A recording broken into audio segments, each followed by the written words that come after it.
來繼續來看台北市中慶北路3段甲民權西路口嘛發生車禍，當時有一台救護車要經過，二狗徛伫大路中指揮交通，結果有一台客停車抓準會當直行，就直接駛過，抓去弄到一台機車。其實即擺還佫佇個急診室咧觀察，加在意識清楚。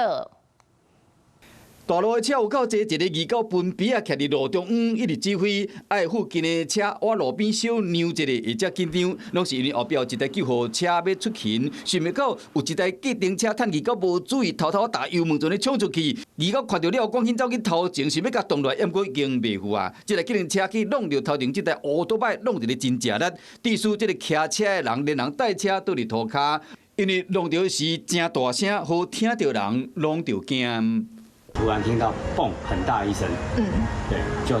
知道好像有發生事情。我是綠燈，我直走沒有問題。警交那邊請他往前面走一點，要讓後面有救護車要走了。他是整個太出來，直接想要衝過那個紅綠燈啦。車禍發生2日下晡，台北市中慶北路3段甲民權西路口，時節來到現場，車流量真大。這當時嘛是連接台北市區甲國道1號重要的路口。當時這個計程車的駕駛甲救護車是共向，伊當作講會當直行，才會繼續駛去弄到騎烏多擺的人，造成對方的腳甲手有著傷，頷管有灌水，加在還佫載人。蠻可怕的。那因為這邊車流量蠻大，這邊有一個很有名叫機車瀑布，重點時刻都會有指揮啦，但是還是蠻驚心動魄的。救護車出勤需要爭分奪秒，這擺計程車的駕駛直直衝，這毋但真危險，閣去弄到無辜的騎士，這可能會妨開罰單。隨後警方到現場時，相反的駕駛人經過偵測，攏無酒精的反應，詳細調查原因，這愛閣調查。